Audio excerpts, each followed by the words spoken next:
परमात्मा सारी सृष्टि के रचनहार कबीर परमेश्वर कबीर देव जी की असीम रजा से आप सभी पुण्यात्माएं कुछ समय के लिए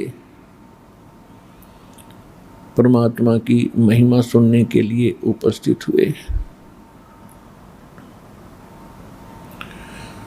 मनुष्य जीवन प्राप्त प्राणी का बहुत बड़ा सौभाग्य है जिस दिन उसको सतगुरु और सत्संग प्राप्त होते हैं। जब तक सतगुरु और सत्संग प्राप्त नहीं होते तब तक मनुष्य जीवन का वो लाभ, मनुष्य जीवन की सफलता वो प्राप्त नहीं कर सकता। सत्संग से जानकारी होती है, ज्ञान होता है कि मनुष्य जीवन किस लिए प्राप्त हुआ था। और हमने सत्संग सुनने से पहले जो मनुष्य जीवन की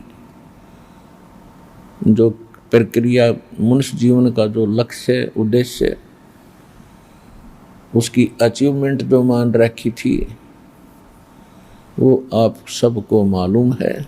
क्या सोच रखा था कि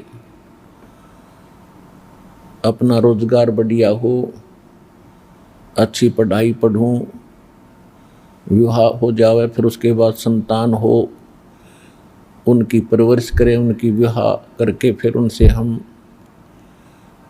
फारिग हो जाएं और फिर परमात्मा उस संतान को संतान देवे, हमारा कुल यानी हमारा वंश चल जावे, फिर हम बेशक मर जावें। ये हमारी अंतिम सोच थी। जब कभी हम उस समय बूढ़े बुजुर्गों के विचार सुना करते थे, जब हम बालक थे, आपस में बैठकर वो क्या चर्चा किया करते थे,